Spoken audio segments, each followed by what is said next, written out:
اعوذ باللہ من الشیطان الرجیم بسم اللہ الرحمن الرحیم ولا يحزنك قولهم ان العزة للہ جميعا هو السمیع العلیم، اور ان کی بات آپ کو غمزدہ نہ کرے، یقیناً ساری کی ساری عزت اللہ تعالیٰ ہی کے لیے ہے، وہ سب کچھ سننے والا، سب کچھ جاننے والا ہے۔ سورۃ یونس آیا 65۔ ولا یحزنک قولہم، اور ان کی بات آپ کو غمزدہ نہ کرے۔ رب العزت نے اپنے پیغمبر کو تسلی دی ہے کہ جھٹلانے والوں کی باتیں آپ کو غمزدہ نہ کریں، افطرا پردازی کرنے والے مشرکوں کی باتیں آپ کو غمگین نہ کریں۔ لست مرسلا، آپ صلی اللہ علیہ وآلہ وسلم رسول نہیں ہو، اور آپ صلی اللہ علیہ وآلہ وسلم شاعر ہو۔ ان کی باتیں ان کے برے انجام اور ان کی شکست کے لیے ہیں۔ ان العزت للہ جميعا، یقیناً ساری کی ساری عزت اللہ تعالیٰ ہی کے لیے ہے۔ آپ صلی اللہ علیہ وسلم کا رب قادر، قوت والا، عنقریب انہیں شکست دے گا اور ان کے خلاف آپ صلی اللہ علیہ وسلم کی مدد کرے گا۔ اس لیے اب اس پر صبر کرو جو وہ کہتے ہیں، اور افسوس نہ کرو۔ جھٹلانے والوں کی باتیں آپ صلی اللہ علیہ وسلم کی عزت کم اور ان کی زیادہ نہیں کر سکتی۔ عزت تو ساری کی ساری اللہ تعالیٰ کے اختیار میں ہے، جیسا کہ فرمایا جو عزت کا ارادہ کرتا ہے رکھتا ہو تو عزت ساری کی ساری اللہ تعالیٰ کے لیے ہے۔ سورۃ فاطر آیا 10۔ اللہ تعالیٰ جسے چاہے عزت دیتا ہے اور جسے چاہے ذلیل کرتا ہے۔ جسے عزت چاہیے اسے جان لینا چاہیے کہ عزت تو اللہ تعالیٰ، اس کے رسول اور ایمان والوں کے لیے ہے، جیسا کہ فرمایا حالانکہ عزت تو صرف اللہ سبحانہ تعالیٰ کے لیے اور اس کے رسول کے لیے اور ایمان والوں کے لیے ہے، لیکن منافق جانتے نہیں۔ سورۃ المنافقون آیا 8۔ جو عزت کا طلبگار ہے وہ اللہ تعالیٰ اور اس کے رسول کی اطاعت کے ذریعے عزت حاصل کرے۔ رب العزت نے فرمایا اسی کی طرف پاکیزہ بات چڑھتی ہے اور نیک عمل اس کو بلند کرتا ہے۔ سورۃ فاطر آیا 10۔ اللہ تعالیٰ کی طرف بلانے والے کو لوگوں کی باتوں سے کیوں غمزدہ نہیں ہونا چاہیے؟ اس دنیا میں دائی اکیلا نہیں ہوتا، اللہ تعالیٰ اس کے ساتھ ہوتا ہے، جو علیم بھی ہے، سمیع بھی۔ اللہ تعالیٰ حق کے دشمنوں کی باتیں، سازشیں سنتا ہے، ان سے باخبر ہے۔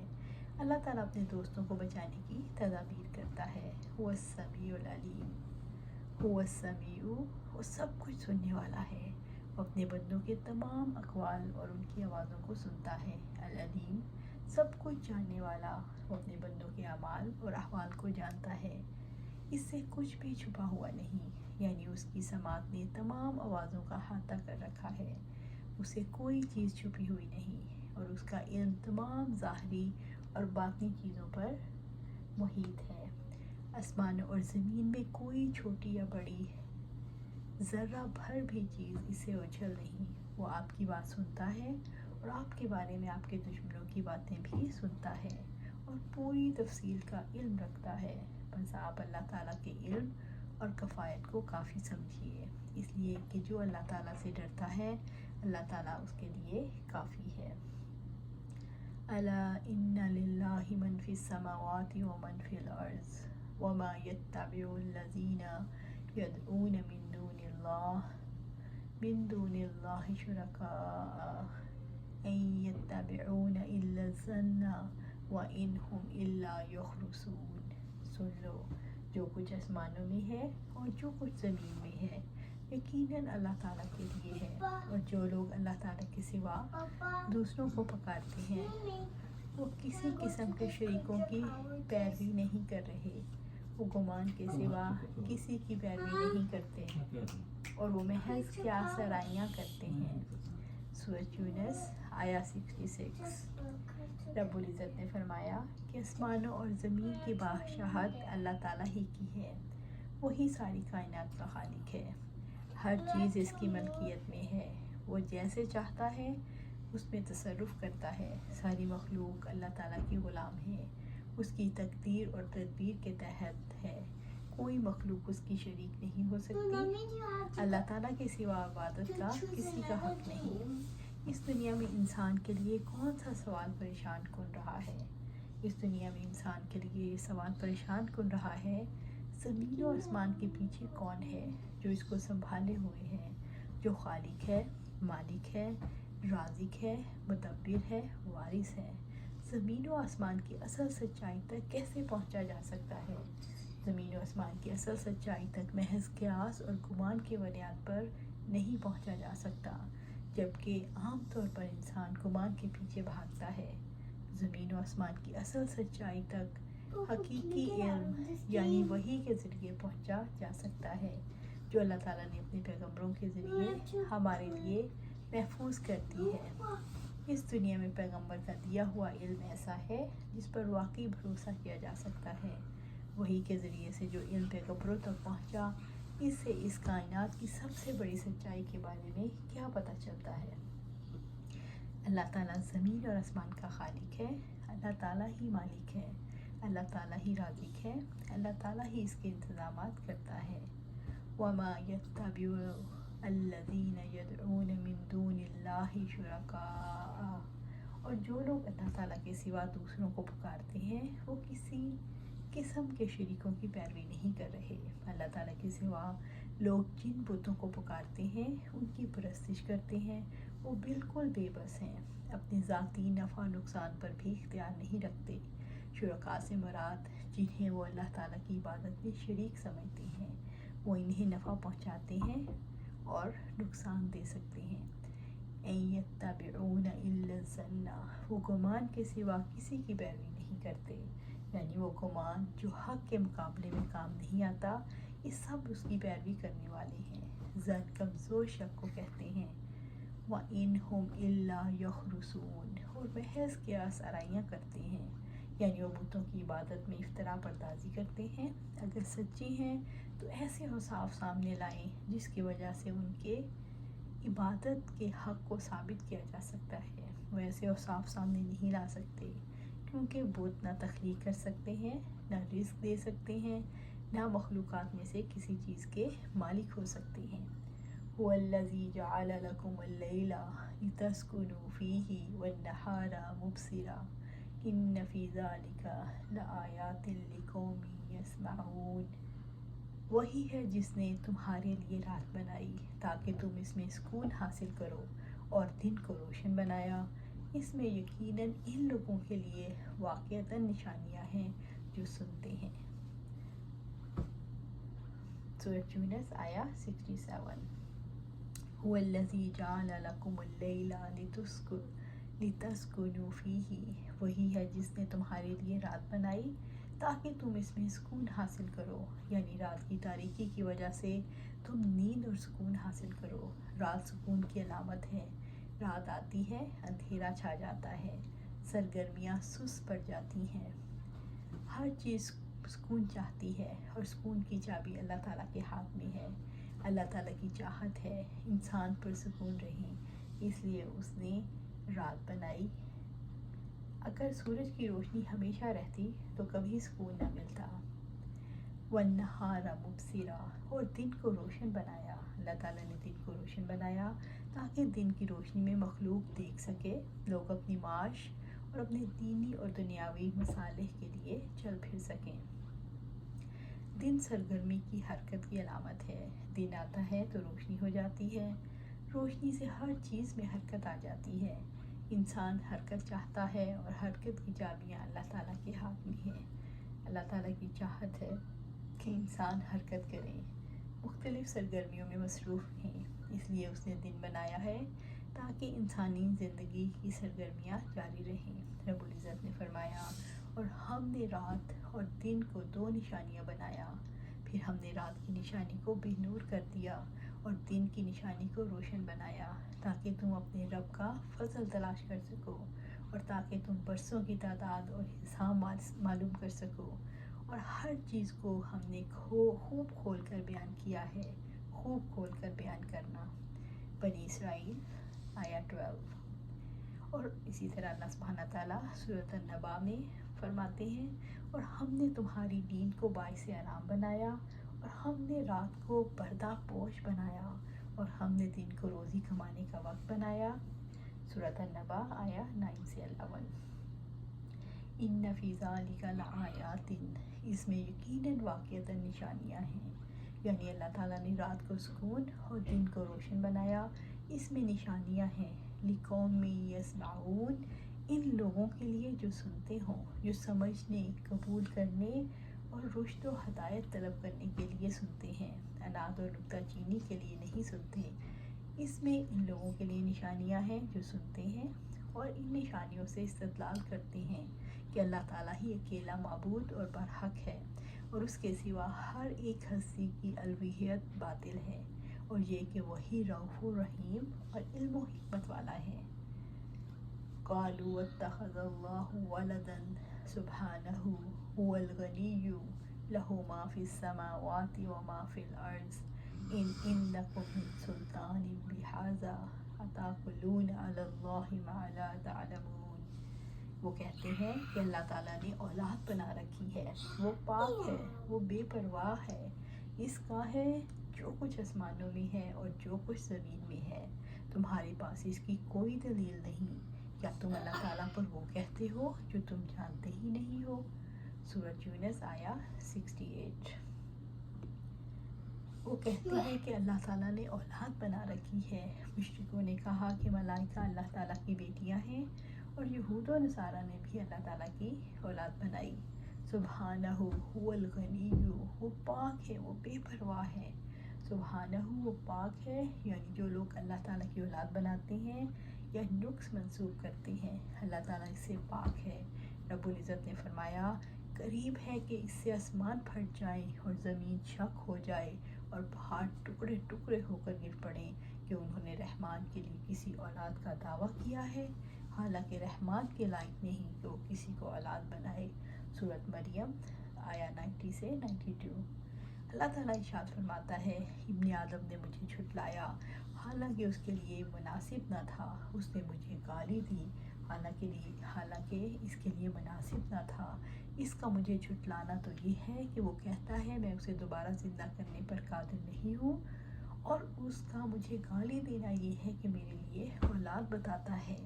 میری ذات اس سے پاک ہے کہ میں اپنے لیے بیوی یا اولاد بناؤں۔ هو الغنی، وہ بے پرواہ ہے۔ اللہ تعالیٰ کے پاک ہونے کی پہلی دلیل ہے یعنی غنا، بے نیازی، اسی میں منحصر ہے، اور غنا کی تمام اقسام کا وہی مالک ہے۔ وہی غنی ہے جو ہر پہلو، ہر اعتبار اور ہر لحاظ سے غنائے کامل کا مالک ہے۔